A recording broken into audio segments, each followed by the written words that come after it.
Welcome to Boring Tales of the History. Tonight, we embark on a tranquil journey into the world of medieval knights. Picture a time of stone castles, clinking armor, and quiet vows of chivalry. This is a story of duty, training, and life in the Middle Ages, told slowly to ease you into rest. Over the next 2 hours, we'll explore the life of a knight in 4 parts, each a gentle step into the past. Close your eyes, relax, and let the history of knights guide you to sleep. Imagine a quiet field. Beneath a gray sky, the air still, and the soil is damp with yesterday's rain, and somewhere among the sheep and the plowing of tired oxen there is a boy not yet 10 years old, staring at the distant shape of the castle on the hill. He wonders if he might one day wear armor that gleams. He wonders if he might one day be called a knight. World tells him nothing in return, only the clatter of wooden buckets and the snort of a mule.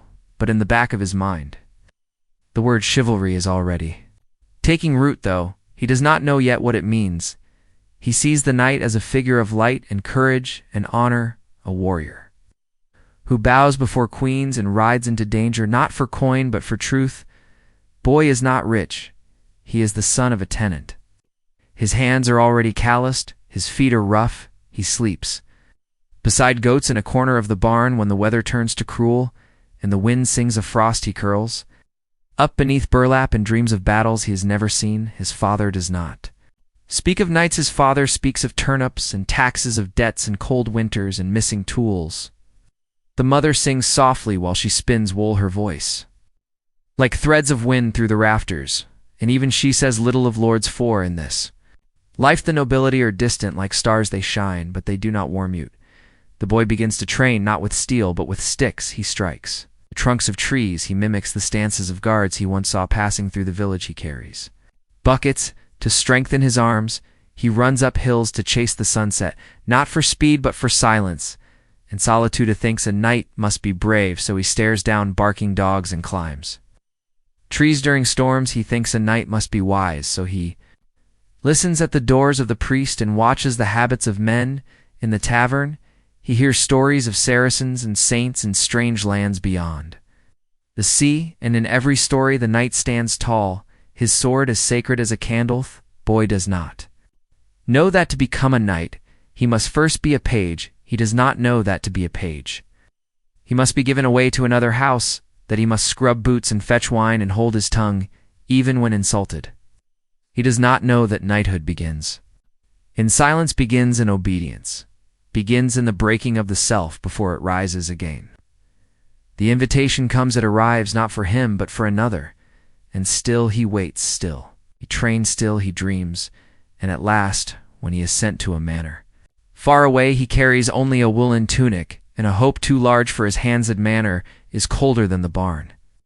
The other boys speak with sharp accents. They laugh when he bows too deeply. They trip him, they steal his bread, they call him sheepborn and donkeyson, but he endures because he knows the knight must suffer before he finishes. Duties are endless. He wakes before the moon fades. He polishes boots that are not his. He sweeps floors that never stay clean. He pours wine. He sharpens knives. He learns the names of noble families and their banners and their saints. He learns how to walk like a lord but not speak like one, for that is not his right, not yet. And when the master is kind, he is allowed to observe the training yard, where squires learn the dance of blade and balance. He watches them strike dummies. He watches them ride. He watches them fall and rise again and again. He watches until the movements live inside his ribs, and even in sleep he can feel the rhythm of the sword. Nights are colder in the manor. The fire is not for pages. The fire is for those who already belong. So he curls up in straw and pretends. The wind is applause. He tells himself that knights do not need warmth. They only need purposes. The years pass. He is given more responsibility. He tends to the hounds. He helps with armor. He memorizes prayers for battle, and before he knows, he is no longer a boy, no longer a page, but something in between, something still waiting, still hoping. His body aches. More often now the straw no longer softens the floor. He watches the squires and wonders if he will ever wear armor not borrowed but his own. He wonders if the hunger in his belly will fade or follow him into battle, and when at last he is chosen. To become a squire, he bows so deeply his knees bruise on stone, he does not cry, for he knows tears are not for the path. He is chosen, he smiles a quiet smile, and whispers a vow to no one but himself. The first time he touches real armor, it is heavier than he imagined, colder too, with a silence inside the steel that feels more like a secret than a shield. He runs his hand along the polished surface and sees his face faintly in the curve of a breastplate. Not smiling, not proud, just there. Like a ghost waiting to take form is a squire now, and his days begin before the sky brightens. He is woken not by bells, but by cold water and quiet commands. His tunic sticks to his back with sweat before the sun clears the trees he must oil. The males scrub the plates, lay out the greaves and gauntlets, and prepare the saddle long before his knight. Even Jansch thinks again of that childhood dream, the gallant knight, the shining sword. The tales sung by minstrels, and now he sees that. The dream never spoke of the weight of the shield or the chafing of the helm or the raw skin beneath the straps of armor. A piece of armor has a name. Every strap a purpose, every buckle a lesson, and he must learn them all without error, a misfastened belt could mean a broken rib, a loosened coif could mean death, and so his fingers become swift and sore, his knuckles bruised, and his back. Hunched by Eveningist Knight does not smile often and speaks even less, but when he rides with the calm of stone, unshaken, unbothered, as if the steel is skinned and the lance is merely an extension of his thought. The squire watches him with silent envy and silent fear, for this is the life he has chosen, and now he sees the price in full. First, training is in falling. He is taught how to fall from a horse, how to fall in armor, how to fall without breaking bones. He falls again and again, until he no longer flinches.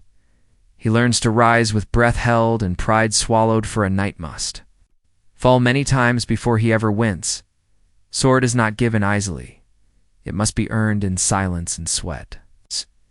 He begins with wooden blades, sparring with other squires under the cold eye of a master. Speaks only when displeased, and the master is often displeased. Bruises bloom across his ribs, his shins, his shoulders, but he does not complain, because that is not the way he learns footwork. Before fury angles, before anger balance, before bravado, the sword must become his breath, the shield his shadow, and in the quiet of the practice yard between strikes and gasps, he begins to understand that battle is not glory, but rhythm, not rage, but restraint. Armor is not worn, it is endured. It creaks, it pinches, it suffocates, it transforms the body into something less human, more machine, more mythic, and yet beneath it all, the squire still sweats, still stumbles, still bleeds. There are moments when he trains in rain, when the mud sucks at his boots and his muscles scream, and he wonders if this is nobility, if this is worth the songs, worth the titles, worth the scars that are sure to come, and the voice that answers is not loud but steady, and it says yes, because the boy who dreamed is still inside him, and the dream has roots too deep too. Pull begins to assist in tournaments, not as a rider, but as a shadow. He follows his knight into the field, helps him dismount, brings water, tends to the wounds that are never seen by the crowd, and hears the cheers that never belong to him. But he holds the lance as if it were gold, and stores every moment in the vault of memorite. Sees knights fall, he sees bones break, sees men carried off the field, not in triumph but in silence. And still he sharpens swords, still he polishes helmets. Still he waits for the day when it will be his turn. At night he dreams of the armor wrapping around him like vines of iron, of walking into battle, not for glory, but because it is the path, and the path does not turn. His hands no longer look like those of a child. They are cracked, they are cut, they smell of leather and oil and ash. He can no longer remember the softness of cloth or the lightness of bare skin. All is metal now, even in thought, even in sleep, and yet he is proud in a quiet way, not with shouting, not with boasting, but with the stillness of someone who knows his place in the wheel, who knows that the armor may wound, but it also protects. She begins to train with real steel in secret first, and then with approval, the blade is not heavy, but it demands his strength. It punishes laziness. It teaches humility faster than any sermon. Begins to spar with men older and stronger, and though he loses more often than not, he learns from every loss, studies every flaw, he listens to pain like a tutor, and in time the bruises lessen, the cuts grow shallower, and the blade no longer feels like a stranger in his Hondas night. One day nods at him, not with warmth but with recognition, and it is enough, more than enough, for in that nod he sees his own future forming like frost on glass, sharp, quiet, inevitable. The sword is quiet. Always it does not speak of loyalty or vengeance or love. It simply waits in its scabbard cold and patient like a sleeping serpent. Its edge dulled only by time, its voice heard only when drawn and swung and sheathed to gain holds. It now more often than not in practice, in ritual, in dreams, and it no longer feels foreign, the grip knows. His hand, the weight balances on his wrist like a second pulse, and he wonders if it remembers. Every swing, every strike, every failure tucked into the silence between blows. There are no great speeches in the yard, no shouts of courage, no declarations, only breath and footstep, and the soft groan of armor shifting like old wood under strain. Even the pain is quiet now, a constant companion that no longer complains. It merely reminds his knight, tells him little but watches much, and when the blade wavers in his hand, it is met with silence, not scorn, and in that silence the squire understands he must correct himself. He must listen not to words but to motion, not to praise but to precision. There are forms to be memorized, not for beauty but for survival. There are parries and counters and stances passed down like sacred verses, and he repeats them by moonlight, by candlelight, by memory until they become part of him, until the sword moves as if it has its own thoughts and menims. He sees the old knights, watching two men with broken noses and twisted fingers and eyes like burnt-out torches. They watch with the stillness of men who have buried many things, and when he meets their gaze, he lowers his own, for in their silence there is something ancient, something heavier than armor. Begins to train alone long after the yard has emptied. He walks in circles with the sword, drawn not to fight but to feel the blades hum in the air. He swings at ghosts. He cuts through fog. He whispers prayers to no one as he moves, as if the sword is a bridge between the world and something. Dipper learns to strike not with anger, but with clarity. He learns to wait for the opening, not force it to read the shoulder, before it shifts to know when to yield, and when to press. And above all, to never forget that a sword once drawn demands something, in return sharpens it with care, with reverence, each pass of the whetstone, a vow, a confession, a reminder that the edge is not what kills but the mind behind it, and his mind must be still, like water, like stone, like night. There are times when the sword slips, when his grip falters, when the pain from an old bruise flares, and he stumbles, and still he rises again. With no words, with no excuses, for he has learned that the blade listens not to complaints but to discipline. When he is allowed to carry the sword into the field, not for battle but for ceremony, he does so with the silence of a monk. He does not smile, he does not speak. He simply walks behind his knight through the village, through the gate, through the eyes of peasants who bow and look away. See the armor, they see the steel, they do not see the weight. They do not hear the silence that follows him like a shadow. The silence of oaths made in the dark, the silence of wounds hidden beneath linen, the silence of all the moments when the sword stayed sheathed in. That silence, there is honor, but there is also sorrow, for he has begun to see the world not in light and shadow but in shades of steel. Every man a threat, every smile a mask, every gesture a potential opening, and it is exhausting. In a way that sleep cannot fix, begins to understand that the sword is not a symbol of justice, but of judgment. That to carry it is to stand always on the edge of something sharp and final. That to draw it is to end something even when he wishes it could be otherwise. He keeps training, keeps polishing, keeps watching, keeps waiting for the day when it will be his, not just in use but in name. For the sword is never truly yours until you have earned it in silence and pain. In patience he watches. Other squires fall away. One breaks his leg and leaves the manor. One flees in the night and is never spoken of again. One is knighted before him, and does not return his gaze. And still he remains still. He sharpens still. He swings the blade through. Empty air like a hymneth sword has no voice, and yet it has shaped his every thought. It has carved his spine straighter, made his breath slower, his gaze steadier. He does not dream of battles now. He dreams of the blade as a burden, as a secret, as a path that leads forward and never back when his knight finally speaks.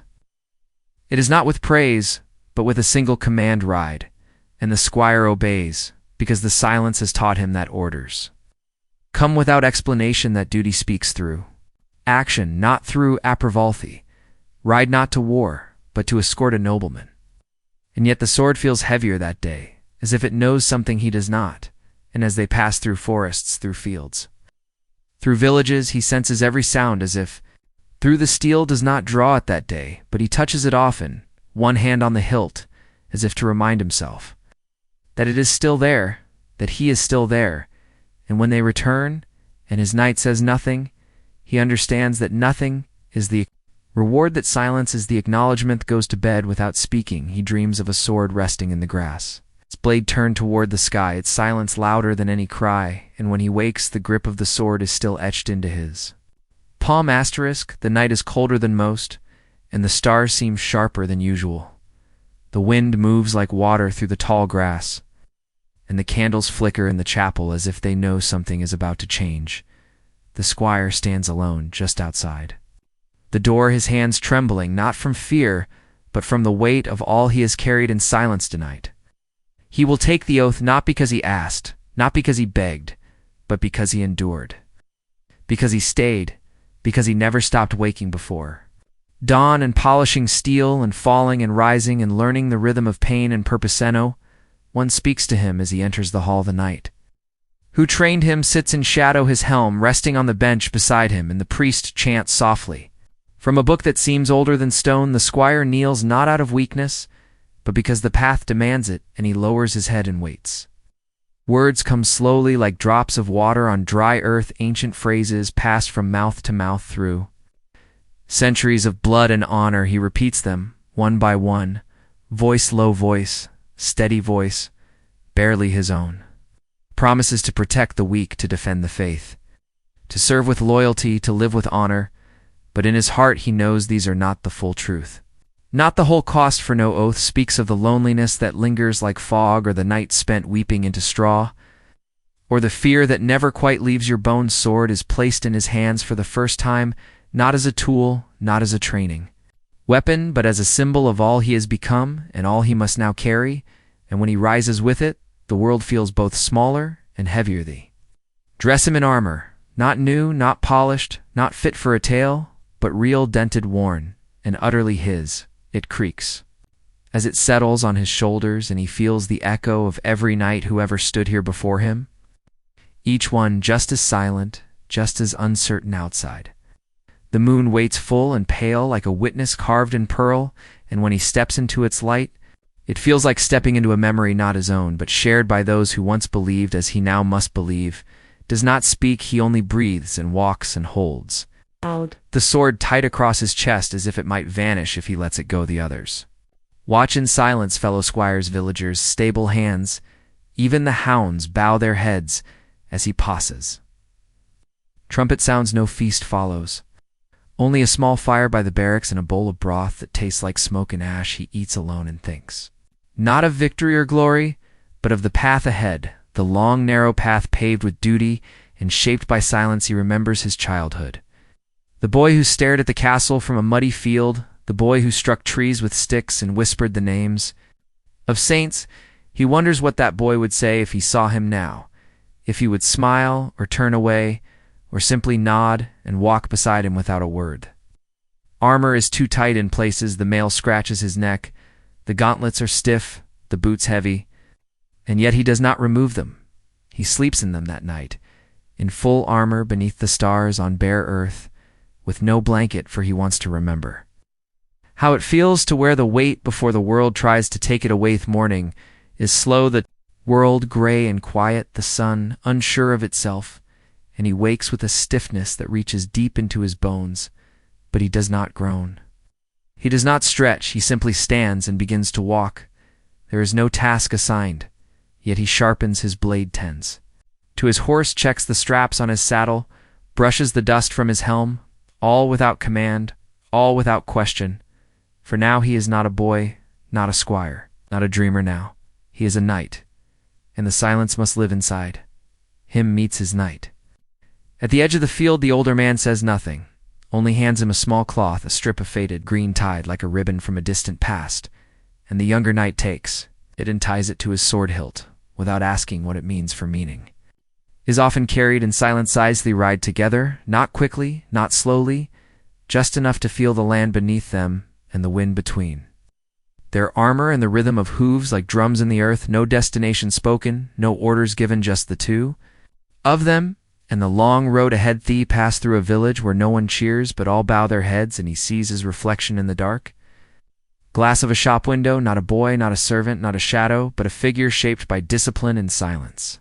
And long nights spent whispering oaths to a moon that never answered, never answered. They do not stop to speak to anyone they ride until the sky begins to fade and the trees lean close as if to listen, and when they make camp he builds the fire while the elder knight sharpens his blade and neither breaks the quiet, for it is sacred. Now more than words, more than songas, the flames flicker and the darkness thickens. He feels the sword at his side like a second spine, and he knows that from this moment on he will never walk without it, that every step will be shared with the shadow. Of steel oath lingers in his mind, not the words but the shape of them, the way they curled through the chapel like smoke, the way they clung to his lips like cold water, and he realizes now that it was never just a promise, it was a burial, a letting go of what he was, and a quiet beginning of what he must become. Does not sleep deeply, the armor still uncomfortable, the earth too hard, but his dreams are calm and filled with horses and rivers and the sound of swords being drawn, not in anger, but in purpose one. Dawn comes soft and gold. He stands without being told, mounts without being asked, and rides into the mist without knowing where the road will lead, for the oath beneath the moon is not about destination, only direction, only devotion, and the silence rides with him always like a trusted companion, like a prayer without words, like a weight that steadies more than it burdens. There are things a knight is never meant to say, things that live behind the eyes beneath the chainmail between. The silent prayers said in cold chapels before dawn cannot say that he is tired, not in the way that a farmer is tired, not in the way that a widow is tired, but in a way deeper, like a candle that is burned to long woe's flame is still there, but flickers now for no reason, cannot say that he remembers the first time he killed and how the sword felt heavier afterward, how the body crumpled in a way no training had prepared him for, how the silence afterward stretched too long, how the cheers of others felt wrong like laughter at a funeral.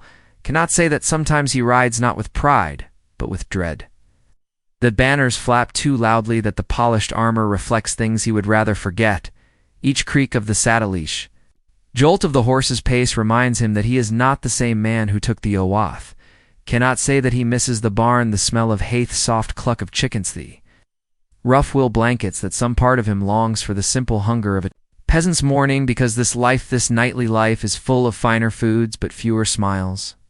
He cannot say Thoth cannot say that the armor does not always protect, that it bruised pinches wears down the skin until it blisters. Cannot say that in the cold it stiffens, in the heat it burns, that sometimes he dreams of removing it and walking away into the woods, leaving the metal behind, like a shed skynend, becoming something unnamed again. Cannot say that he fears the future, not death, not glory, but the quiet years after, when the blade no longer swings as sharply, when the squires no longer ask questions. The eyes of others shift from admiration to pity. He cannot say Thath, cannot say that he envies those who never had the choice, the men born to plow, the women born to spin, for they knew their path from first breath to last, while he still wonders whether the sword was the right choice. You're simply the only one he knew how to reach for. Cannot say that.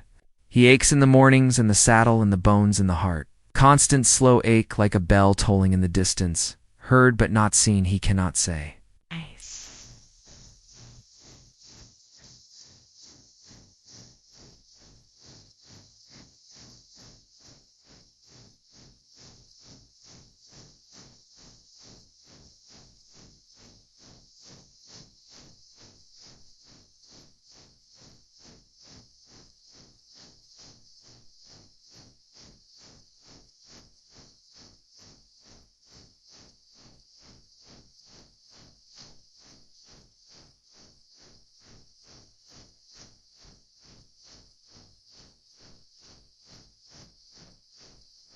von zum Steine quest I test and sen went and defed stenda senses when sen I sen I've so asked. That the feasts end the winter returns, that even in victory there is a hollowness, like cheering into a well. Cannot say that he cries because he does not often, not loudly, but sometimes alone in the woods with the helm resting on his knees, and the sword stabbed into the soil like a gravestone. Cannot say that he remembers names not of lords, but of the fallen. The ones who screamed, the ones who did not, the ones who looked at him just before, as if asking for something still does. Not no waith cannot say that he wishes for peace, not for the world, but for himself, moment, just one, where the silence is not heavy but warm, where the shadows are not watchful, but gentle, where the sword is not a burden, but a memora cannot say. Any of the so he rides, sits tall in the saddle, nods at the villagers, sharpens his blade tens. His armor answers questions with few words or none, at Allen smiles when required, though it reaches only halfway. He cannot say what he dreams, but he dreams. Still sometimes of rivers, sometimes of snow, sometimes of being a child again, running barefoot through mud, chasing some Athingen. He thinks has no name, and no waith cannot say he regrets, but sometimes late at night he holds sword to Tilius. If to stop it from slipping a wind wondersif, the blade holds regrets for him, cannot say that. But he knows it, feels it, carries it ton. The way he moves him, the way he kneels him, the way he walks away from fire, never looking back into Suthing's nights. Cannot say come the things they cariquate sharped, always just beneath the skin asterisk.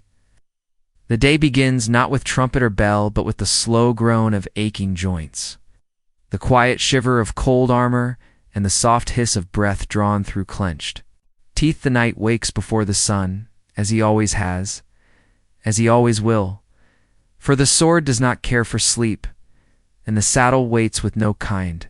Nest sharpens his blade before the sky turns blue, not because it is dull, but because the ritual matters more than the edge, the rhythm of stone and steel, the steady scrape that keeps the mind calm, the hand sure the heart. A quiet armor is heavier now, not because it has changed, but because his body has shifted. The bruises of youth have deepened into knots of muscle and bone, the memories of battle tucked like stones into his joints. Still he straps it on piece by piece, without help, without complaint, without pause. Trains not because he must, but because the silence insists, the body demands. The form of sword against air, the press of boot against soil, the repetition of motion until the blade is no longer metal but muscle memoreth. Yard is empty, but he is never alone, for each step, each swing, each breath is haunted by the echoes of past battles, past voices, past lessons, whispered by nights long buried in cold ground.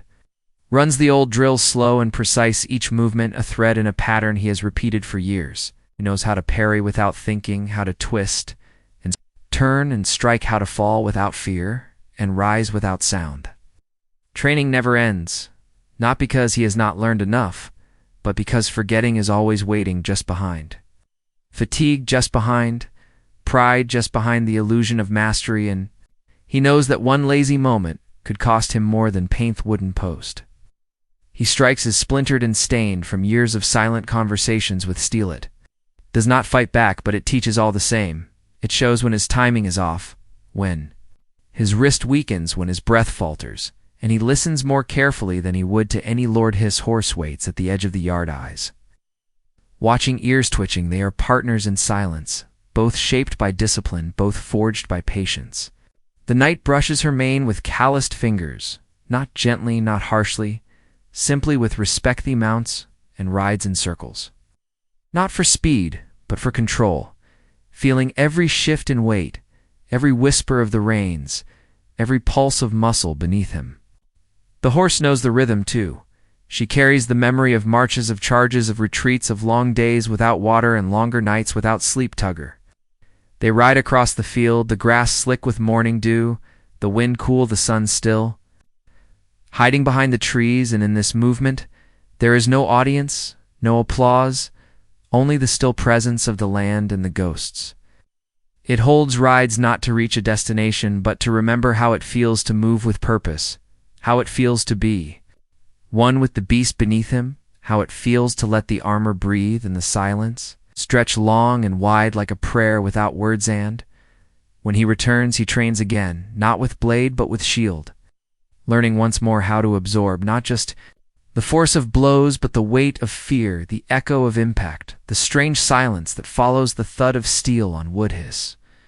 Hands are raw by midday, the sweat soaked into his padding, the bruises fresh and quiet, and still he trains for the battle. May come tomorrow, or never, or in a moment without warning, and he must be ready, not with pride, but with muscle, with memory, with silence. Dismounting in armor, a skill often overlooked, but deadly. When ignored, he rolls, he tumbles, he lands. He rises again and again until the movement becomes as fluid as breath is certain.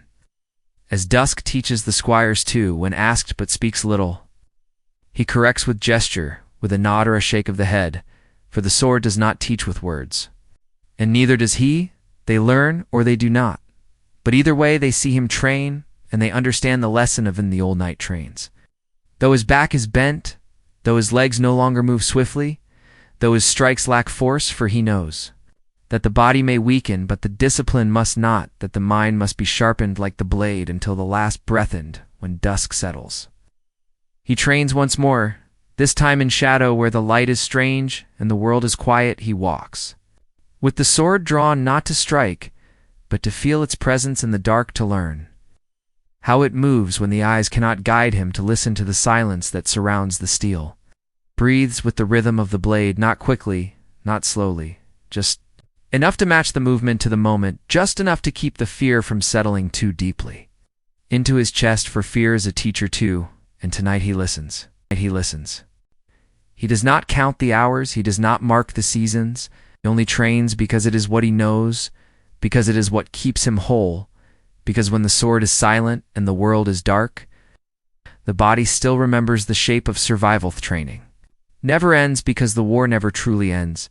It simply hides beneath treaties and quiet and peace that feels too soft, too sudden, too shallow. And so he trains alone in silence, with sweat and steel, with shadows and breath, with ghosts for company, and the endless echo of the oath he once took beneath the moon. The road begins not with banners, not with purpose, but with hooves in the dust and the quiet creak of saddles worn thin from years of travel. The knight does not look back as he leaves. The gates behind him, for the past cannot be carried, and the future does not wait. Sky is wide and gray, the sun still. A faint blush behind the clouds, the trees lean slightly toward the wind, as if listening for his breath, and the path stretches ahead like a question that will never be answered. He rides not quickly, not slowly, just enough to keep the rhythm steady. It's just enough to keep the silence close. The horse moves with quiet confidence, and he trusts her more than any man, for she listens without judgment and endures without praise.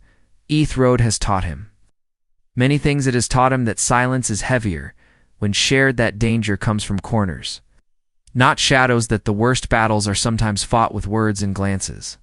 And waiting carries no banner, only a small crest on his shoulder, faded and scuffed, a mark of where he came from, not where he is going, for the road does not care for titles.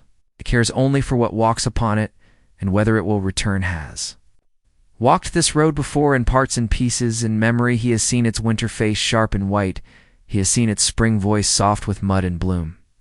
He knows where the ground shifts, where the trees lean, where the stones remember blood. There are villages that greet him with cautious nods, eyes watching his sword more than his face, and he does not blame them, for they have seen knights before, and not all wore honor beneath their armor. Speaks little, trades coin for bread, nods thanks, and moves on, for the road is long, and rest is never true, not with mail under your tunic and steel at your side, not when every sound in the night might be a footstep or a dream passes shrines, by the roadside old saints carved into stone, faces worn by rain, hands broken by wind. He stops for a moment, touches the sword to the altar, and whispers not a prayer but promise, for he knows better than to ask the heavens for anything they will not give what has not been earned.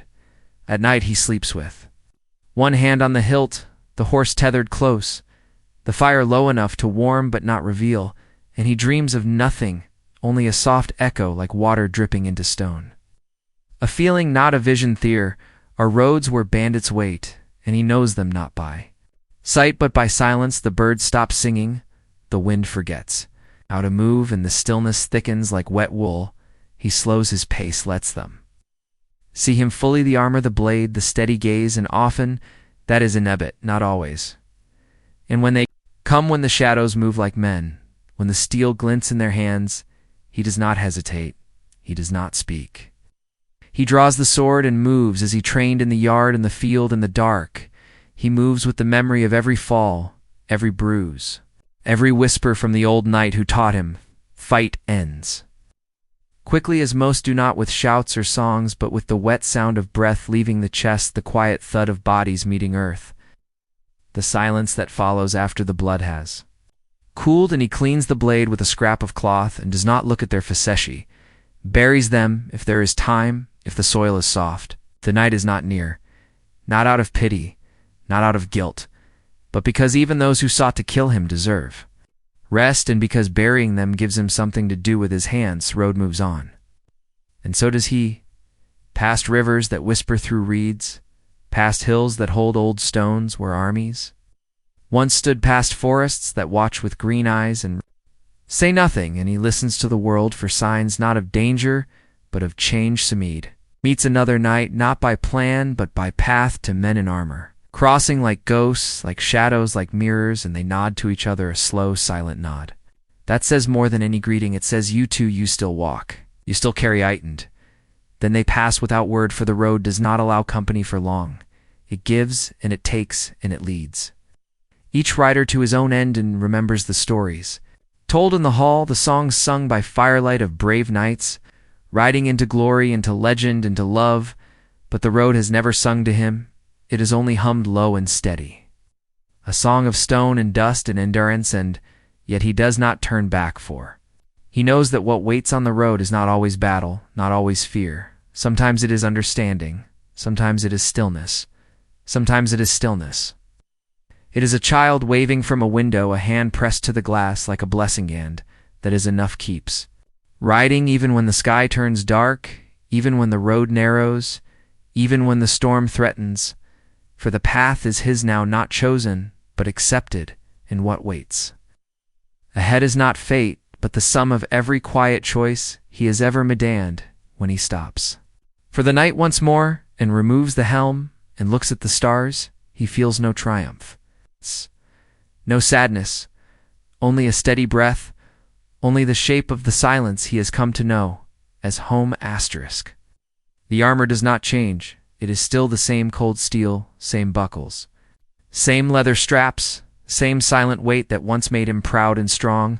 Now it presses deeper into his shoulders.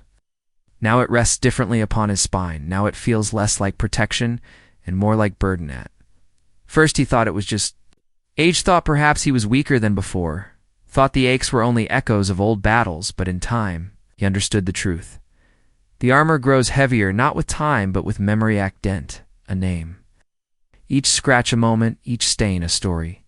Not told and never to be told, for the armor remembers when he cannot or will know, fastens it more. Slowly now, fingers stiff, from old breaks, from frost, from riding too far in the rain. Ow. He no longer needs a mirror to dress each piece, knows where it belongs, even when his body protests, even when his breath shortens beneath. The male used to polish it every evening, used to take pride in its shine.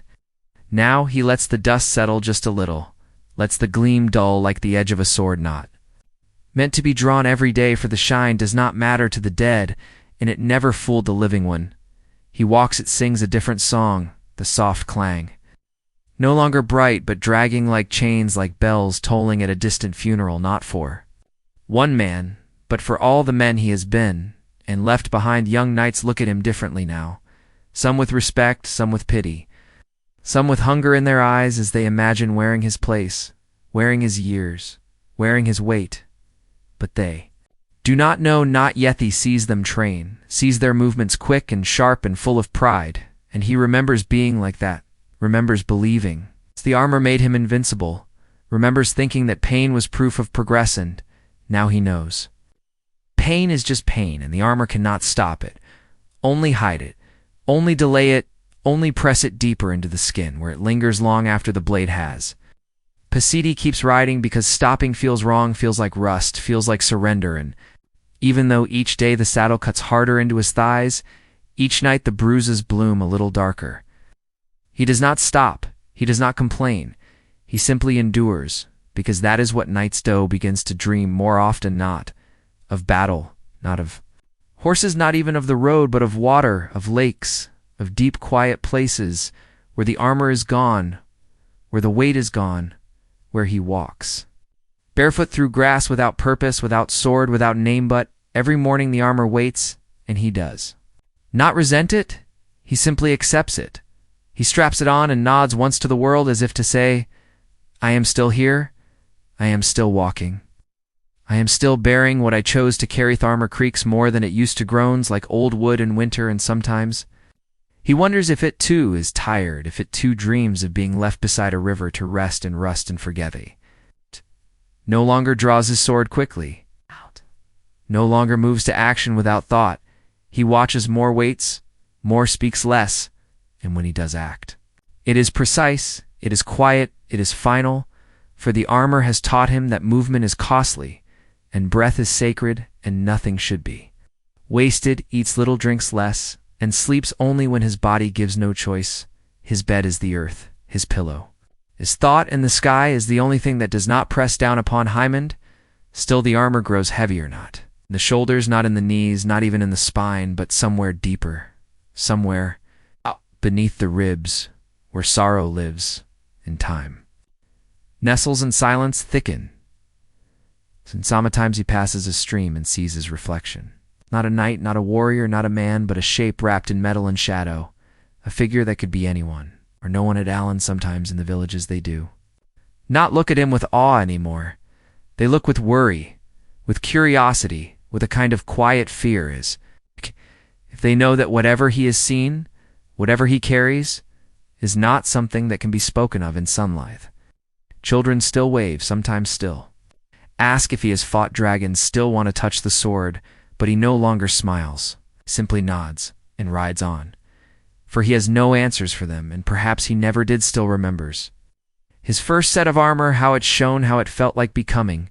Someone knew how he stood taller, how the weight felt like a crown and not a chain. But that boy is gone, and the armor he wears now is not for becoming, it is for remembering.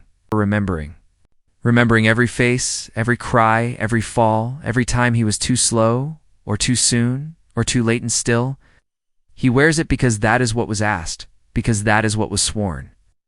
Beneath the moon in a chapel that no longer stands, because the silence does not lift when the armor is gone, it only changes shapened.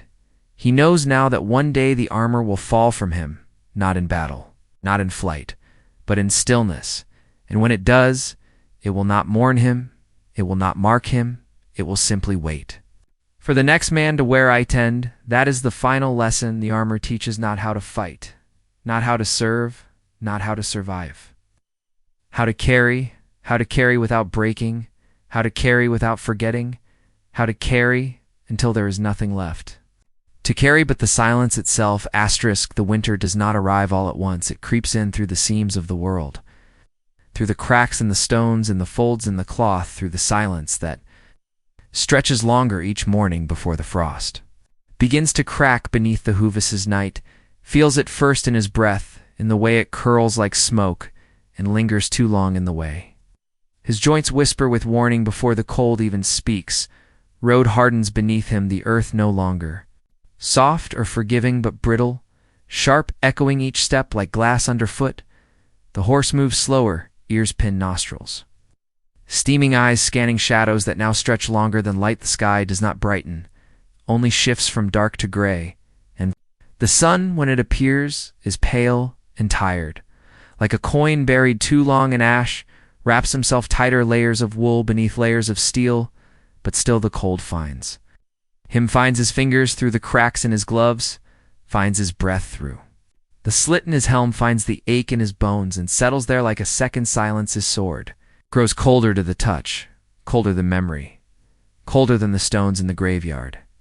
Behind the chapel where he once swore his oath, it hums now, only when drawn, but its voice is dull, a whisper more than a ring. Villages are fewer now, and farther apart their hearths, hidden their doors shut before his shadow reaches the gate. They fear bandits, fear hunger, fear strangers in armor, and he does not blame them sleeps beneath trees when he can, or inside hollow barns when the wind screams too loud, the fire small and smokeless as hoarse. Pressed close for warmth, for company, for the steady thud of a heart not yet frozen, dreams of warmth, not the warmth of feasts or beds or song, but the warmth of light. The kind that filters through leaves, the kind that touches the skin like breath, and his gonias mail clings to him like a wet shroud each morning, stiff and stiffening his. Boots crunch with frost and his limbs protest each motion, but he moves still, because stopping is not an option. Oh, not now. Not here, not ever. Marches not toward war, not toward glory, but through winter itself, and it feels. Endless, endless snow, endless wind, endless silence broken only by the caw of crows, the creak of trees, the groan of old memories rising like ghosts from the ground hiss. Thoughts slow like frozen rivers, thoughts of old friends now gone, old wounds now numb, old dreams now curled. Like dry leaves at the edge of the road, counts days by the growth of his beard, by the way his skin cracks at the knuckles, by how long the bread lasts. Before turning to stone, by how many times he wonders what he has become, passes broken wagons. With no wheels, bones of oxen, picked clean shrines, toppled by snow footprints that vanish into thickets and never return, the world is a map of things left behind. Meets no one, not for weeks, and when he does it, is another night as hollowed by. The season, as he is there, exchanges wordless, just a glance, just a nod, just a shared fire one night, and then silence again as the road pulls. Demoparth loses track of time not because he forgets, but because the sky no longer tells the truth. The light lies and the dark does not end, and he no longer knows if he rides toward something or away from something, or if the difference. Ever Mataretta's sword hand grows slower, and he knows it. He feels it like a dull throb in the back of his ez. Mind the kind of slowness that comes not from fear, but from fatigue, the kind that steals more than sleep does. Not draw, unless he must, and when he must. It is quick, it is clean, it is cold, no roar, no charge, no words, just motion, just precision. Just the sound of winter swallowing everything buries no one now, the ground too hard, the snow too deep, the nights too near. He drags them to the trees when he can, or leaves them where they fell, and marks the spot with stone, not out of cruelty. But Necessitith Road does not care, and neither does the sky, and he begins to wonder if he dosh thinks of the chapel, where he knelt the first night as a squire, the wax dripping onto stone, the sword placed gently in his hands, the whispered oath. That felt like thunder, and now feels like fog, wonders if he has broken it, if enduring was ever enough, if silence was ever a virtue, or just a mask if the armor means anything now, or if it is just a weight he no longer knows how to remove. He keeps Marcine, keeps riding, keeps breathing into the frozen wind until the air tastes like iron in the blood. Moves slow through his chest, for there is nothing else left to down. Winter does not end in a single sunrise, it fades like a bruise. Slowly, quietly, almost unnoticed, and one morning, he wakes to birdsong so faint he almost believes it imagined, and he opens his eyes to find the frost melting at the edges of his ez. Blanketand, the breath he exhales, does not twist like smoke, it simply reascend. He knows he has survived, not conquered, not defeated, just endured. Then that is all winter ever asked of him. The castle stands high on a hill, stone upon stone, reaching toward the sky as if it too seeks to escape the cold. The night approaches. Slowly, his horse weary, his armor dulled by days of wind and silence, eighth gates open without fanfare. No trumpets, no cheers, just the grind of wood and iron and the low groan of hinges worn thin. By time the guards do not salute, they only watch eyes, tracing the worn edges of his blade, the dust on his cloak, the quiet in his steps within the halls. It is warmer, the air thick with smoke and roasted meat. The laughter of nobles rings through corridors hung with tapestries. Telling stories they do. Not Levi is summoned to the table not out of friendship, but out of formality. He is a knight, and the rules demand he be fed before he is questioned, and perhaps judged. Lord sits at the head. A man dressed in velvet and rings with hands that have never held a sword long enough to know its weight. He smiles, but it is not kindness, only custom. Knightbow says little, removes his gauntlets, slowly places them beside the plate that is brought to him, bread thick and soft meat, pink and quaint. Tender wine, dark and fragrant, all too rich for a stomach used to roots and silence he eats. Without pleasure, only duty, for to refuse would offend, and to speak would invite questions, and he has learned that silence protects more than shields. Lord speaks of politics, of land of alliances and harvests, and the knight nods when required, responds with few words and no opinions, for he knows that the ears in these halls are sharper than swords. Watches the others seated along the table. Minor lords, squires, too green to hide their eyes, women dressed in silks who look at him with curiosity as if he is both. Relic and rumor known of them know what it feels like to ride alone through snow. None of them know the sound a man makes when his lungs fill with blood. None of them know the silence that follows a battle when the crows are the only choir left, and so he sits and he eats and he listens. They ask about the road, he tells them only that it was long. They ask about the battles. He says they were few. They ask about the enemy, and he answers without detail, for they would not understand, and he has no need to explain. Wine is passed again and again, and the laughter grows louder, but he does not drink, not tonight, not here, not among men who weigh words like gold and use smiles like daggers. Hears one speak of honor and feels nothing. He hears another speak of courage, and remembers a squire who died trying to drag his friend to safety, both forgotten. When a third raises a toast to glory, the knight raises his cup, but does not drink. He only watches the fire in the hearth, and remembers the face of a boy he once saw crying in the mud, too young to hold a sword, too old to be forgiven for failing. Meal ends not with thanks, but with music. Minstrels, plucking strings and singing tales of knights who never bled, of ladies who never aged, of lords never lied. And the knight listens not because he believes, but because he must. His bed is offered in the barracks, not in the guest chamber, not in the hall, not among the velvet and the perfume, but where the other knights sleep, shoulder to shoulder, armor stacked like bone swords. Within reach of restless hands, does not mind, it is quieter.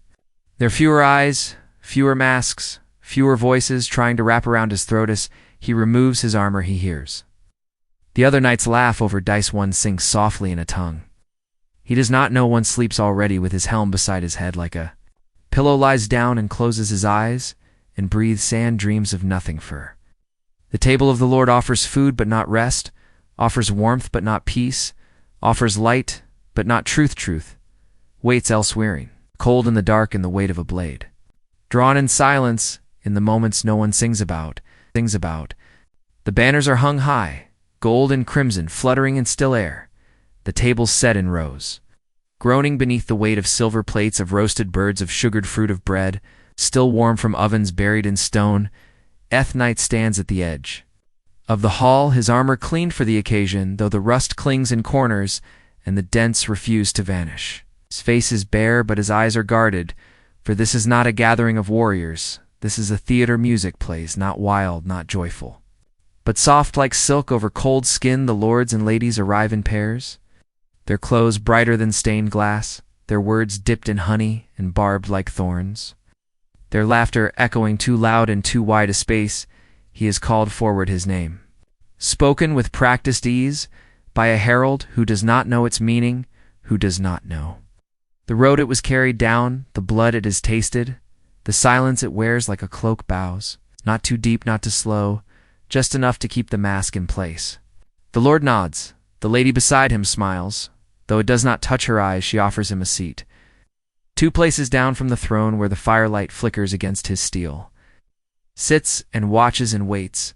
Feast begins with song, the tale of a hero slaying a beast, rescuing a maiden, returning with gold and glory. The guests clap. The knight eats in silence and remembers a beast with no name that did not fall after one strike, that did not roar, but begged in broken breath and mud meat. Is tender, the wine sweet, the bread soft and full, but none of it tastes real. It is food for masks, not minthy. Ask him questions wrapped in silk. Did you fight in the north? Did you know Sir Helwyn? Did you see the king's banner at the siege? He answers with pieces of truth smoothed into polite shapes, yes and no, and perhaps an only on Seethy. Praise his bravery, they toast his honor. They say words that weigh nothing and mean less, and he nods to each without letting anything slip for here. At the feast, the cost of truth is always too high. Here's one speak of war as if it were chess. Another speaks of borders as if they were lines in sand. Another laughs about ransoms and surrenders and treaties like a game played in a warm room. Far from blood remembers cold ground red snow, the way a man cries when he cannot feel his legs, the way a brother stops breathing and no one notices until morning. But he says nothing. Lady beside him leans closer, a perfume like roses left. Too long in the sun, she asks if he has ever loved, if he dreams of castles, if he writes poetry when the stars are bright. He answers yes to one, no to the other, and says nothing of stars' music swells. Dancers move like flame across the hall there. Steps perfect, their smiles painted, and the night watches them as he might watch fire, knowing it is beautiful, but never Sapphothy. Ask him to dance, he refuses. Gently they insist more loudly, he agrees, because refusal is not always allowed. He stands. Not with grace, but with caution, and moves with the lady in circles, slow and careful, his sword left by the chair, but not far from his thoughty. Speaks of art, of songs, of things that do not bleed, and he listens because to speak would be to reveal. And the mask must stay in place until the feast ends, until the torches dim, until the cold returns. Does not step on her foot, she does not ask him why he never smiles. They both know their roles and play them well when he returns to his seat. The Lord offers him a gift, a dagger with a jeweled hilt, more decoration than weapon, and the knight bows once more, takes it, and says, "Thank you, though." He knows it will never see use, and perhaps that is the point. The feast continues long past reason. The meat grows cold, the music softens, the masks slip just slightly around the edges, and he sees what lies beneath tired men. Fearful women ambitions, dressed as affection, and behind every cup, another question, another testy, leaves before the final. Toast before the last song, before the candles burn low, for he has had his fill not of food, but of pretenseus. Steps echo through the corridor, his boots heavy, his breath steady. He finds his armor waits by the wall, and he puts it back on peace. By peace, not because he must, but because it is honest outside. The wind is picked up, the stars are sharp again. The air clear and cold, and for the first time that night he exhales without tasting sugar and smoky, walks alone toward the barracks, and feels the feast fall behind him like a dream, like a play, like a story not meant for Hymond. He is glad for the feast may. Dazzlebet the mask grows heavy, and in the end it is always the sword that tells the truth. Asterisk, the betrayal does not come with shouts. There is no clash of steel, no midnight ambush, no letter sealed in wax, and carried by trembling hands it comes. Instead, like mist, soft, slow, unnoticed, until it clings to everything, begins to sense it, not in words, but in the pauses between. Themin, the glances shared behind his back, and the way his name is spoken with too much warmth or not. An Othlord who once welcomed him now avoids his eyes. The squires who once followed his steps now whisper when he passes the steward no longer. Brings messages directly, only leaves them folded on his bunk, unsigned, unsealed, unanswered orders.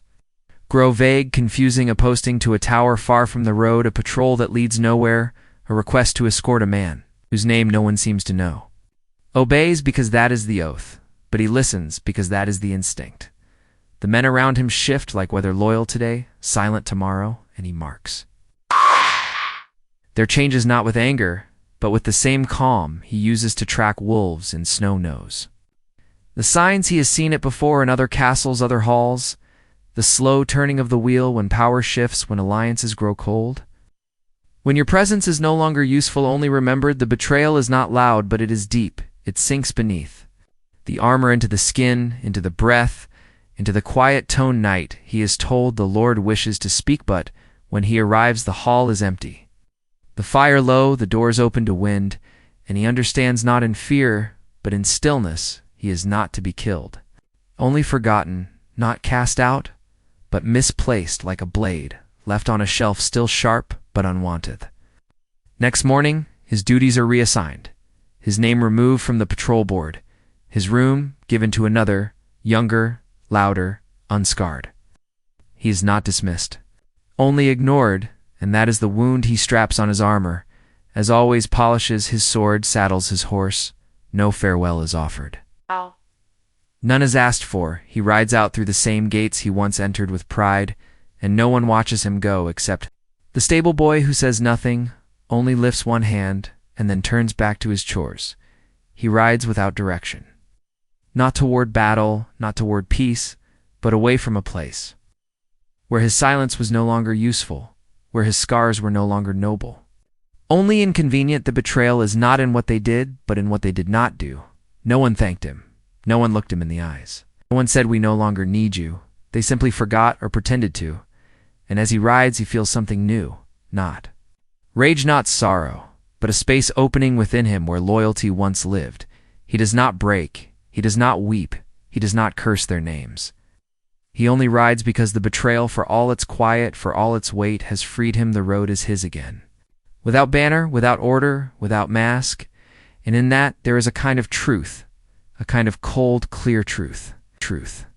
The road was quiet, as it always was, wide, and waiting, unfolding like a ribbon of stone across the hills. The knight rode slowly, his eyes watching the edges of the path, where the shadows never sat still, did not expect company, not here, not this.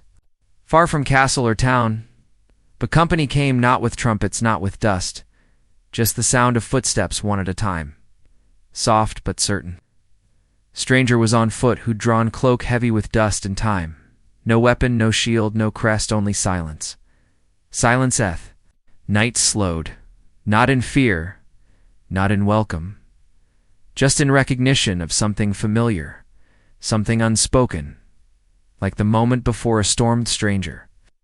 Not at once, not low, not proud. A motion between equals, and said nothing. Knights said nothing in return, for there was nothing to ask and nothing yet to know thee. Walked side by side, one mounted, one walking, neither leading, neither following. Just moving through the world like old thoughts, too tired to be questions, too clear to be dismissed. Past trees gave way to rocks, rocks gave way to fields, and still no word subtle the stranger spoke. His voice quiet as if meant only for the wind. Have you ever forgotten your own Namath night? Did not answer at once. He thought of all the names. He had worn, the ones carved into stone, the ones shouted in battle, the ones whispered in prayer, and how none of them felt like his anymore. He said once or twice, or maybe always.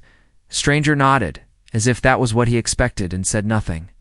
Moretha sun fell slowly, the road darkened, and when they stopped beside a stream, the knight dismounted, not because he was tired, but because it seemed right. Thee sat beside the water, without fire, without bread, just stillness. Stranger spoke again, not with force but with certainty. Do you still dream? The knight thought of the dreams. You no longer remembered of faces with no names, of roads with no end of hands. Reaching out but never touching sometimes, he said, but I never know if they are Menethi. Stranger leaned back, his hood fell slightly, and the knight saw not youth, not age, but something worn smooth like a river stone. A face that had let go of many things, sat until the stars appeared, not in clusters, but one by one like old friends. Returning slowly, carefully from a long silence, a stranger said, "You carry too much, but you already know." That knight did not nod, did not speak, just looked at his hands and wondered which part of him was truly heavier, the sword or what it had. Doneth stranger stood, dusted off his cloak, and turned without warning. Knight rose as well, not quickly, not slowly, and followed not. Because he trusted, but because trust was no longer needed. Only movement, only direction, only Theeside. Walked until the moon was high, and then parted without word, one going east, one west, as if it had always been planned. Knight did not look back, did not ask who the stranger was, did not wonder what it meant, simply rode on with one new silence tucked beside. The old one's sand, somehow the road no longer felt as empty asterisk. The sword lies beside him, quiet, cold, not drawn in days. not raised in anger, not whispered to by blood it rests, as he does beneath a sky turning soft with dusk, beneath branches that remember. Older wars beneath stars that look down without judgment, stares at it not with pride, not with fear, but with something deeper, like recognition, like weariness. Like understanding it has always been with him from the first oath, from the first time. His hands trembled from the first time steel met bone, and something changed. Forever sword has taken many names, the widowmaker, the peacekeeper, the silent judge. He never gave it one because names are for things that live, and the sword only endurece it. Has no voice, yet it speaks through weight, through motion, through what it leaves behind, remembers. How it once felt alive in his grip, an extension of thought, of will, of fury, he remembers. Striking not for glory, not for justice, but because someone told him it was time. He remembers it shaking in his hand afterward the first time. It met armor and broke through the sound of it, not sharp but dull like meat on stanna, remembers cleaning it, scrubbing blood from the edges, counting breaths to stay. Calm listening to the metal, to know if it still trusted him. No, it lies still, not chipped, not broken, just still as if it waits, as if it wonders when, or if he will lift it again. Touches the hilt not to draw, just to feel, and it is like touching. Memory cools solid, heavier than it should. Bait has no heartbeat, but it remembers more than he wants it to faces. Clashes please 1,000 moments reduced to the hum of steel. It has saved his life ended. Others mark time silenced fear it has been. Friend and burden, gift and cursed now, as the fire dies low and the wind creeps in, he wonders if the sword dreams to doze, it miss the heat, the roar or the weight of command. Does it wish to be used, or only to rest, to be left forgotten in a chest? Buried with silence, given back to the earth, lays his hand flat across the blade, and for a moment it is not a weapon, not a story. Just metal forged, folded, shaped as he was by fire, and need thinks of leaving it by the tree, by the river, on the stone, a quiet gift to the next lost soul bet. He does not yet. He is not ready, not to fight, but not to stop, so he sheathes it again, slow, steady, with the respect it demands, and lets it rest against his sidno, because a battle waits, but because the road is long, and the sword, for all its silence, still understands the journey, and maybe, just maybe, it sleeps to asterisk. The name fades first, not all at once, but gently like ink left too long in the rain at first. It is spoken less than it is spoken wrong, than it is not spoken at all tonight. Does not notice at first he is too busy riding, too busy watching the road, too busy waking from dreams he no longer remembers banner.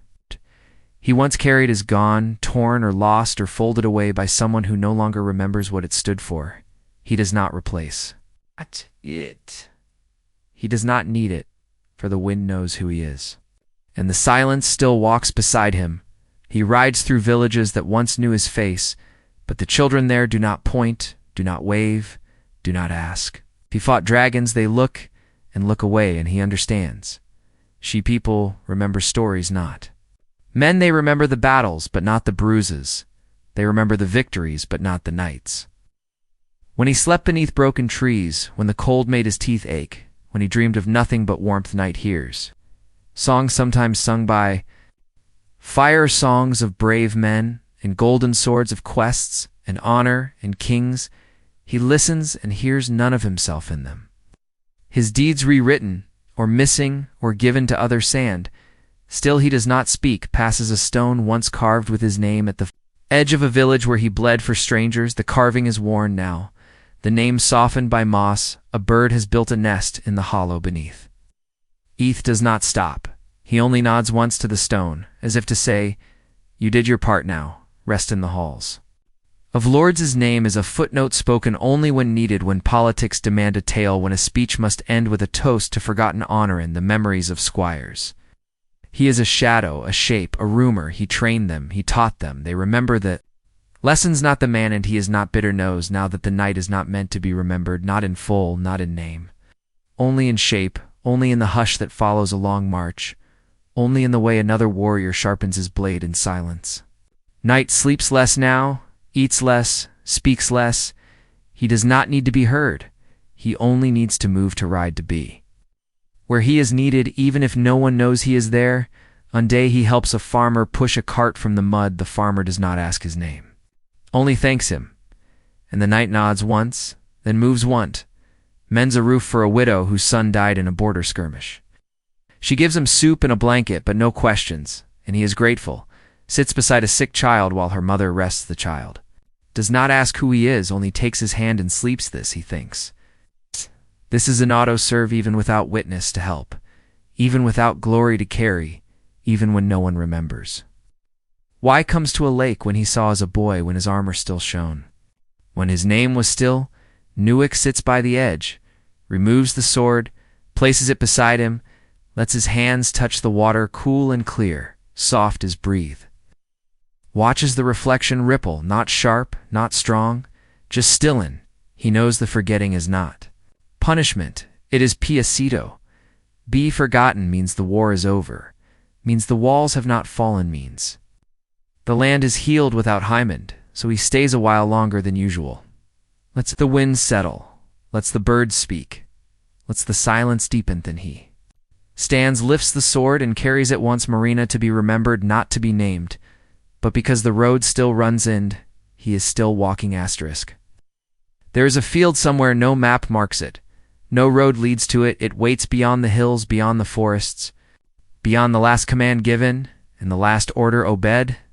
The grass is tall, soft with age. It moves like water beneath the breeze, and the sky above is wide gray with memory light with forgettinga. Single tree stands in the middle, old, twisted, alone. Its roots deep in silence, its limbs stretched like arms that once held banners and now hold only wind. Beneath that tree there is a stone, not carved, not raised, not honored. Just plays Dan beside that stone. There is a man in armor, not in shadow, not in pain, sits with his legs folded, his eyes closed, his hands resting on his knees as if in prayer or simply in peace. Yes.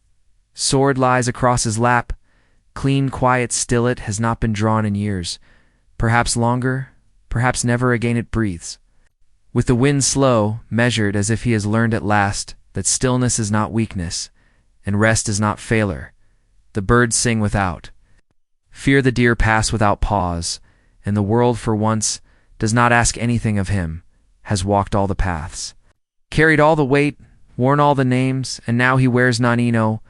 One will find him here, no rider will bring summons, no herald will cry his deeds, no feast will wait with empty seatan still. He is not alone, for the silence is kind, and the wind remembers his Nema. He has laid down his sorrow stone by stone until the burden became ground, until the pain became soil, until even the memories no longer asked to be.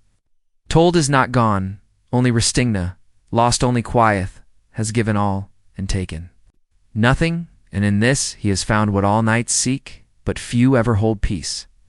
Without witness, purpose, without praise, and a place to finally be still, tree shades him, the sword sleeps beside him, the wind hums a lullaby older than steel, and somewhere far away a bell tolls once soft like a breath-end. The world moves on, asterisk, the path grows narrow, the trees grow tall, the sun lowers behind the hills, and the night walks slower now. His feet no longer chase, war his breath no longer follows command. He walks not because he must, but because he is still here, still walking, still breathing. He has no banner, no squire, no lord waiting for his return, only the road ahead. Only the quiet behind his sword stays sheathed, not because he is weak, but because no one calls for it, and perhaps it is time for swords to sleep, too, does not speak any more, not aloud, only in thought, in memory, in the rhythm of footsteps across dry leaves, and the weight of the past carried without. Anger finds a place not marked on any map, where the grass is long and golden, where the wind does not speak of war, where the stones are warm. Beneath the sun and the sky is wide enough to hold silence. There is a tree there, its roots deep in earth. That has never known battle, its limbs gentle, its bark rough but kind, and the knight sits beneath it and closes his eyes. Is not old, but he has carried too many years. He is not broken, but he has been shattered many times and mended in silence. He has not lost, only finish. Removes the sword, lays it beside him. He does not touch it again. He does not need toe. Removes his armor piece by piece, not in haste, but in reverence. He lays the breastplate on the grass, the gauntlets at his side, the boots turned toward the sun hiss. Body is scarred, but it no longer aches. His hands are stiff, but they no longer tremble.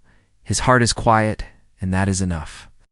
Leans back, feels the earth beneath his spine, feels the wind touch his face, feels the sun settle on his chest like a farewell. He breathes one long breath, then another, then stillness. There is no final cry, no trumpet, no name. Shouted across valleys, only silence, deep and wide like sleep. Tree watches over him, the sword gathers dust, and the armor grows cold. In the grass years pass, and still the night sleeps. No grave, no stone, no legend inly. It's a tree, only the wind, only the truth thought. Not all nights fall, some simply stop walking. When they do, the world does not end, it only grows softer and somewhere. Far away, another knight tightens his sword belt, mounts a tired horse and begins again. The seasons pass over the night. Like whispers, first the green of spring returns. It curls around the tree, reaches across the field, wraps around the breastplate. Now softened by rain, flowers grow near the sword, not from blood, but from stillness. Armor begins to rust, not in ruin, but in return it flakes quietly into the earth-feeding roots. Not warbirds land where once banners flew, they do not know the knight's name, but they sing above him. Just the Samath wind changes again, gentler. Now, as if careful not to wake him, it moves across the field, through his hair, along the hilt of the sword, and into the sky where clouds gather like watchful spirits know. One comes not for years, not for decades, and still he remains. Undisturbed, unneeded, unspoken, and yet the world remembers him in its own way. A boy finds the field one day chasing a butterfly. He sees something half buried, a piece of old mail, a smooth stone with no mark. He runs his fingers along the cold metal, feels the hush in the air, and though he does not know what he has found, he takes off his cap and boasts just. On Sathan leaves sand the night remains. There is no story written about him. No tapestry, no song sung in halls, but the tree remembers the earth, remembers the silence, holds his name like breathe. Was not the greatest, not the fastest, not the most beloved, but he endured, and he served, and when the time came, he laid it all down, not in anger, not in sorrow, but in pessity. Sword rusts slowly beside him, not forgotten, only finished, and the armor fades into dust, not discarded, only returned. Still beneath it all, the night sleeps, and the world soft as a mother's hand lets him rest forever. The armor is still there long after the night is gone, long after the sword has rusted into silence, long after the sun has shifted its path across the hillside. It lies beneath the tree, weathered, split quiet, a shell with no breath inside, a husk that once held purpose-signed. Yet sometimes when the wind moves in a certain way, when the night is very still, it sounds like breathing a low sigh from behind the helm. A memory held inside steel children comes sometimes, drawn by tales told around distant fires. They whisper about the ghosts, the sleeping night, the curse, the promisithy. Bring flowers, candles, stones marked with names that are not his, but still they offer them on the armor listens, not with ears, but with rust and bone and timesome. Say they have seen it move, not walk, not rise, just shift as if something inside it remembered what it meant to stand, but it does not rise. Not now, not ever, it stays back. Coasts do not haunt castles, they haunt the places where they once felt alive. And for the night, this was the place, not the battlefield, not the throne room, not the chapel bed. Here in the silence with the tree and the wind and the earth that no longer asks for blood. Armor holds echoes of oaths spoken on cold mornings, of hands lifting the helm onto his head, of a voice once calling his name. Before battle, before all of that fell quietened, now the armor speaks in its own way, through its silence, through the way it refuses to leave, through the way it reminds the earth someone once stood here, someone once chose to put the sword down, and in that choice something sacred was born. A legend, not a ghost.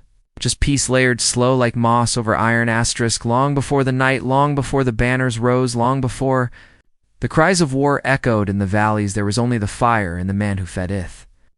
Swordsmith lived on the edge of the world, where the trees stood quiet, where the rivers spoke in mist, where men rarely came unless they had need, and they always had need. His hands were black with soot, his breath thick with smoke, his eyes sharp from staring into the heart of flame, and in his chest Something slow and steady like the hammer against the anvil made blades, not quickly, not easily, but with the care of one who understands that steel remembers that every strike writes something into the metal, that no sword is ever truly empty.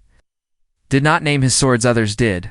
He only shaped them, tempered them, cooled them in silence, and wrapped them in cloth before letting them go, never followed them, never watched what hands they found, never asked what blood they spilled. He simply made more, and yet one sword stayed in his memory, not for its beauty, not for its weight, but for the way it hummed in the forge, like it already knew where it was going. Night came one winter, quiet, thin, not yet scarred. He did not ask for glory. He asked only for a blade that would not break. Swordsmith watched him, said nothing, but nodded once, and began. For 3 days the hammer rang slow, measured the fire, rose and fell, and the knight waited, not speaking, only listening. The sword was done, it gleamed like morning frost, but held a shadow in its shape, not cursed, only in his swordsmith. Wrapped it, placed it in the knight's hands, and said one word. Redmirth Knight bowed, took it, left, and was never seen again. Years passed, and more swords were made in the swordsmith's hands. Grew slower, his breath shorter, his fire colder own. Day the forge went dark, no final flame, no goodbye, only stillness died alone, as he had lived, but his blades outlived him, carried in silence, in blood, in Stereno. No one speaks his name, no one knows where he was buried, but his sword's remaining. Ruins and tombs in the hands of ghosts, and one lies beneath a tree, beside armor now softened by moss, still sharp, still waiting, still whispering the word. He spoke a remember asterisk beneath the earth, deep where the light does not reach, where sound becomes breath, and breath becomes stillness. The night lies not in armor, not in ceremony, not in carved tomb or golden crypt, but beneath roots. Tree grew around him, not over him, not in spite of him, but with him its roots reached down, touched the sword. Curled around the rusted edge, held the metal like memory, like prayer, and in time it forgot the sword, but not the silence. The tree stands tall now, strong, hollow in places, its branches thick with birds, its bark scarred where time has brushed against it. No one knows what lies beneath. No one knows. A night sleeps. They're not in death, but in rest, for he did not fall, he did not vanish, he simply sank into the earth. Slowly, gently, as if returning to something he had never truly left. Some say the tree dreams that in its rings are stories of battles never told, that in its leaves are whispers of names long gone, that in its roots are the shape of a man who gave everything and asked for nothings. Ravelers pass, feel the hush, sit beneath the branches, close their eyes, say they see things, a flash of silver, a face beneath helm, a path through fog, a voice saying, "Restand." When they wake, they remember nothing, but feel lighter, as if some burden had been taken, some sorrow held for them for just. A little Willithy night is not waiting, he is not watching, he is not guarding, is simply there, part of the earth, part of the tree, part of the wind that moves through the leaves like a lullaby, and in that there is no misery, no glory, no namenly. Peacened the soft rhythm of silence, forever asterisk, the songs are still sung in taverns, in courts, in corners of firelit rooms, where the mead flows and mouths speak boldly of things they never saw. Sing of knights with golden swords, with hearts unbroken. With eyes that never wept, they sing of battles won by a single blow of dragons. It's fallen of kings lifted high on shields. Thee do not sing of mud, of hunger, of steel that slips in the rain of men who fall and are left behind, unburied, unnamed. Thee do not sing of the quiet march, the way a knight walks for days through wind and fog, without food, without thanks, without reason. Thee do not sing of wounds that do not heal, of ghosts that speak from inside helmets, of brothers who never came back from the Regethi. Sing of glory, not of grief. Thee sing of oaths, not of silence. Thee sing of courage, but not the kind it takes to kneel by a dying man and tell him you will take his letter home, knowing you never will. Knight once listened to those songs when he was young, when his armor was clean, when he believed, but now he knows them for what they are: a soft veil, a warm lie, a way for the world to pretend that war is beautiful, that sacrifice is sharp and shining, that death is noble, but death is slow and quiet and cold, and sometimes it smells like rot, and sometimes it forgets to take you, and that the songs will never sing. Night does not hate the songs. He only lets them pass over him like wind through ruined walls, like rain across. An empty helm knows, and knowing is a nubic, 'cause the truth is not in the music. The truth is in the silence after, when the voices fall quiet and the fire burns low, and someone asks, did knights really live like that? And no one answers asterisk, in a village? Far from war, far from kings and towers, far from the maps drawn by men in armor. There was a house made of wood, and patience send in that house someone waitage did not wear. Silk she did not write letters, she did not speak of him in crowded places. She simply waited. Her hands were rough from tending soil, from grinding grain, from carrying buckets of water from the stream. Where they once walked together each morning, she looked to the road, not with hope, not with tears, just habit like breathing. Had left without promise, without word, only a nod, only a glance that said, you know why? I must go'nd, she had nodded, though her chest had ached like frost seasons past. One, then two, then two. Many two counters stopped asking, they said he was gone, said he had fallen, said he had forgotten, but she knew he was out there somewhere walking roads not meant to be remembered so. She waited, patched the roof when storms came. She lit the fire when the wind howled.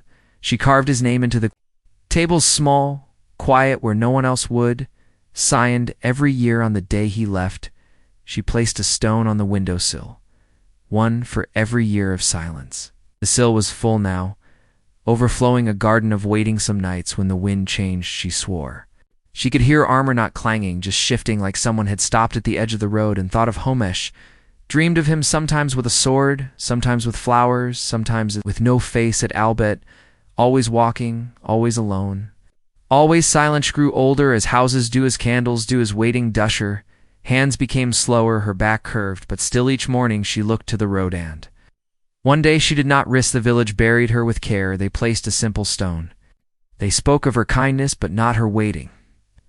They did not know about the stones on the windowsill remained, and the wind still came down the hill, and the tree outside still leaned just slightly as if listening. Somewhere far away, a knight stirred in his sleep beneath the roots of a tree, and did not know why his breath caught for. Some bond stretched beyond silence, beyond years, beyond death, and the one who waited had always been part of the story, though no songs remembered her name. The hall was once full of light, full of voices, laughter, steel feet on stone torches, flaring fire crackling in the grate. Hearth no, only one candle remains. Its flame leans to one side, tired thin, as if remembering the weight of so many nights, so many meals, so many stories dest, lies on the benches, on the banners, on the shields that once lined the walls. No songs are sung here now, no horns echo, no feet marchingly, the wind moves slipping in beneath. The doors brushing against the stone like a hand tracing what has been forgotten, as knights sat here, not as myths, but as men with wet boots, with scars that itched, with hands too callous to hold spoons gently. Thee joked. They fell asleep at the table. They stared into their cups for two. Long Thee prayed in silence and fear. Sometimes in Hapith candle remembers sit. Watched as one by one they left, some to war, some to shame, some to silence. Anon returneth. Servants stopped coming, the lord stopped caring, the dust began to grow like ivy bait. The candle remained lit each evening by no one. It simply glowed, because that is what it knew. It remembered their faces, not as paintings, but as glances across the fire, as tired nods, as the way one night always sat closest to the wall, just in Casitha. Candle flickers almost out, almost free and outside. The wind howls soft like a memory, trying to find its way back. One will come to this hall again, not with swords, not with songs, not with story sand. That is all right, Beck, 'cause this was never about the taillight, was about the warmth, however brief the honor, however quiet the burden, however invisible. Candle leans lower. Lower, almost gone bot. Before it fades, it gives one last glowed in that moment. If one were to walk past the ruined door, they might see just for a breath a knight seated at the head of the table, still silent, holy and thinly dark. Asterisk, there is a place beyond. The maps past the roads, past the rivers, and the villages past. Even the whisper of Storiesit is not marked by stone, not guarded by gate. It cannot be found unless one stops looking. Thee Call it many things, the quiet vale, the end of oath, the land where swords grow soft, but most do not speak of it at Albacaz. Those who have worn the armor carried the silence, felt the weight of steel in their soul, can truly unearth. Place is not beautiful, not in the way of kings and banners, not in the way of songs and gold. It is empty and in that emptiness, peace there are no walls, no fires, no feasts, only trees, only grass, only sky, and among them shapes move slow, soft, as if they no longer fear being synthy, walk without sound. These shapes, these remnants of mensum, still wear their armor cracked, dented with moss growing in the joints some have left it. Behind walk barefoot, bareheaded, with nothing but memory in their hands. Do not speak, for there is nothing left to say there. Battles are over their names. Long gone, their songs faded from even the lips of Bardson. Still they walk not. To arrive, but because motion was all they ever knew, because silence is still a kind of companioneth trees. Do not ask who they were, the wind does not beg their stories, the earth does not seek. Their glory, it only holds them each step, each breath, until even the walking fades and they become part of the place, part of the soil, part of the mist, part of the quiet that settles between one age and the next. No one remembers this place, but sometimes when a soldier dreams, or when an old man stares too long into a field, they feel something, a hush, a weight lifted, a road walked long ago by someone who no longer needed to carry the Bladian. Somewhere in that place, in the middle of that stillness, there is a sword, not raised, not buried, just resting. A cross stone, and beside it a helm, and beside that a cloak, and beside that nothing, but air, nothing but time, nothing but the last sigh of someone who once was called knight and who now is only free. Asterisk. Here is the next poetic continuation of Segment 6, in the quiet misery of medieval nights, the final fading echo of a world built on silence and steel. Segment 6, Part 5, When the Swords Forget Us. 500 words, breath, slow rhythm, no punctuation, no contractions. Only timeless stillness. The sword forgets. Eventually it does not dream, does not mourn. It only rusts. Once it gleamed, once it drank deeply, once it was raised beneath banners kissed by kings, blessed by monks, named with fire and fate. But time softens even the edge of war. The night is gone. The hand that held it stilled the name. It bore loss to wind, and the sword lies in soil and ruin and silence. At first it remembers the swing, the clash, the weight of a broken shield, the cry of a friend falling too far away. It remembers blood, and not just of the enemy, but years pass, and the sword grows cold, the edge dulls, the hilt splinters. Yes. The metal flakes into earth, and what once was purpose becomes silence, not peace, not punishment, just absence. Some are found again hung in halls, polished by hands that never knew the weight of them, pointed to by those who speak of battles they never fought. Some are displayed behind glass, beneath titles. This sword belonged to a hero, though no one remembers the hero's face, but most are forgotten, buried beneath. Fallen keeps beneath, ash beneath moss, beneath memory, and the sword does not mind it, never asked for a name, never asked for a cause, never asked to be lifted. It was forged, it was used, it was left. And when even the rust fades, when even the last chip is swallowed by earth, then the sword forgets, and that is when the world truly changes, not when the night falls, but when the sword no longer remembers him, and somewhere deep in a forest that no one enters, a blade lies beneath a tree, and even the tree does not know it is there and above. The wind moves gently as if blowing away the last thought, the last trace, the last war, and the world breathes again unburdened. There is a road no one builds, no stone, no sign, no measure of miles, a path made, not by boots or wheels, but by living it, begins in silence, always silence, and ends where memory forgets. To follow no maps, mark it no songs, name it no voice, calls out from a tit, is the road without footprints, the one night's take when the war is over, when the weight cannot be lifted again, when the blade stays sheathed, not from peace but from the knowing that it is no longer need dead. They do not speak as they walk it, they do not ride. They do not look back. There is no glory here, no last stand, no farewellanly, the sound of breath, and the wind that moves beside them, not ahead, not behind, just beside. Say it leads to a hidden vale. Others say it circles back, and the knight never knows. He has walked it at Albert. Those who see it, those rare few, say it looks like nothing just. Grass just shadow, just the space between trees and, yet when a knight steps onto it, he is never seen again as his name. Fades gently, his armor rusts quietly. His story ends not in blood, but in the soft forgetting of timeth. Road does not judge it, does not ask it, does not take. It does not take height, receiveth the tired, the broken, the faithful, the ones who carried too much for too long, and in return it gives only one thing. Rest not sleep, not death, but rest where the sky is always gray and kind, where no sword is drawn, where no command is ever heard. Again the knight walks slowly, each step lighter than the last, until his shadow falls away, until even the wind does not follow Wuntel, only the road remains. And that's the end not of the world, not of the story, but of the burden asterisk. Not all knights prayed, but all knights feared, and fear left long enough in silence becomes prayer, whether the lips move or not sometimes. It was whispered in a chapel beneath a roof, carved with saints and dust sometimes. Ow. Spoken into a helmet in the pause before charge, sometimes not spoken at all. Only breathed, only felt like a wound that never bled thee.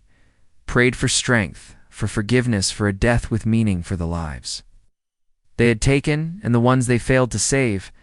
But some prayed for nothing, only knelt, only listened, because there are places inside the soul where words cannot go, and those were the places the knight carried most.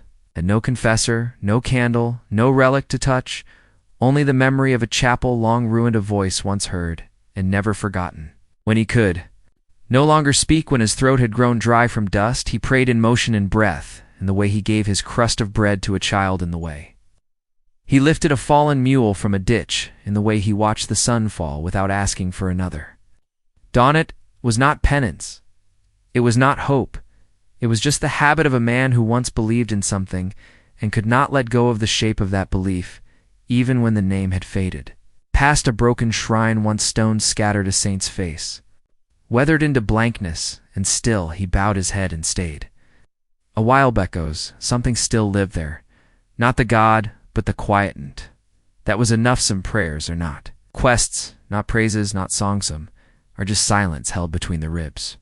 Until the bones forget why they trembling in that, there is still a kind of grace.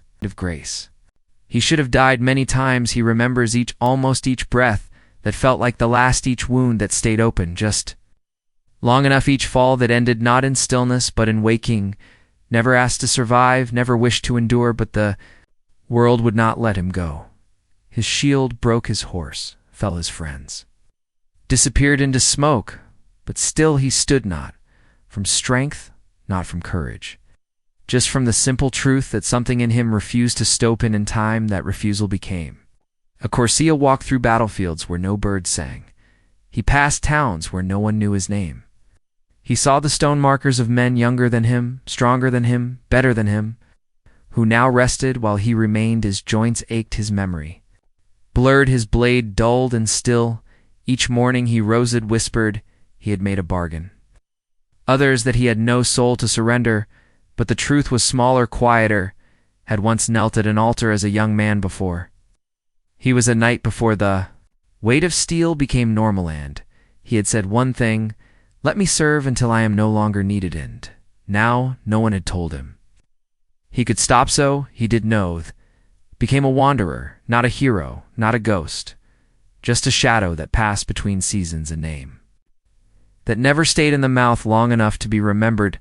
Day watched castles crumble, lords forget oaths, languages shift, watched war become tradition, then myth, then play, and still he rose, he walked, he waited not for death, but for silence, and one day he found a grove where the air did not stir, where the birds did not speak, where the earth had not been turned in generations, sat beneath a leaning stone, not a grave, not a shrine, just stoned. He did not rise again, his sword rusted it. His side, his armor softened by time, his eyes closed, not in pain but in release. The world at last let him go was not remembered, but he was freed asterisk when the knight finally dreamed it. It was not of war, not of banners, not of steel, did not dream. Of his brothers, his oaths, his fallen horse, his broken shield, dreamed of something smaller, something softer, something before all of Ida Hill. A tree, a sky without smoky stood. There not in armor, not as a symbol, just as a man his hands were empty. His back no longer bore the weight of a blade. His chest moved gently as if the breath inside him was not borrowed. Was no sound, no wind, no birds, and still it was not lonely for in the grass. He saw other snot faces, not names, just the shape of presence, the memory of those who had gone before him, not in pain, not in shame, just in timidity, did not speak. They did not kneel, they did not raise their hands in salutation, only looked at him as one of them at last, and he walked among them quietly, step by step, feeling the earth beneath his feet as if for the first time, did not ask where he was, he did not ask what it meant, because the dream was not a question and he no longer needed answers. Looked up once to the sky, and it was wide, endless. A gray that held every color, every battle, every silent send. For a moment he was not tired. His bones forgot their ache. His heart forgot its burden. His mind forgot the names he could never say without shaking, and he sat beneath the tree just as he had once wished too long ago when the sword was first placed in his hands, and this time he did not. Wakid remained in the dream, in the quiet, in the place where knights go when no one calls them. Back into the wind moved, not to wake him, but to join. Hymen, the silence, held him like a cradle-like, an ending-like, a prayer answered so softly, he almost did not hear it asterisk. No one comes to mark the grave because there is no grave, only the place where the world forgets to speak. No statue is carved, no poem is written, no coin bears his face, because there is no story, only memory, and memory has no author. Night is gone, and yet not gone, because some truths do not leave. They simply lie still, rusted buckle in the grass, hollow beneath a tree, where once he sat a shape in the stone that was never carved but still known. And when the wind moves across the field, it does not call his name, but it pauses, as if listening for it, because the night did not die in glory, he did not fall on the field with banners raised, he did not ride into legend, faded step by step into the place where duty becomes breath and breath becomes dust, and dust returns to the soil without complaint. And the world did not notice, but the silence died, and it held him gently until even the silence forgot what it held asterisk. You may close your eyes now if you have not already. Have walked long roads tonight, followed the night into forests that do not appear on maps, heard his breath behind steel, felt the ache in his back, the weight in his hands, the silence in his chest end. Now you may rest. Sword has been set down, the oath unspoken, the candle snuffed, there is nothing more to carry, nothing more to prevail. May sleep as even the nights once did, with nothing left but stillness and sky and quiet forever.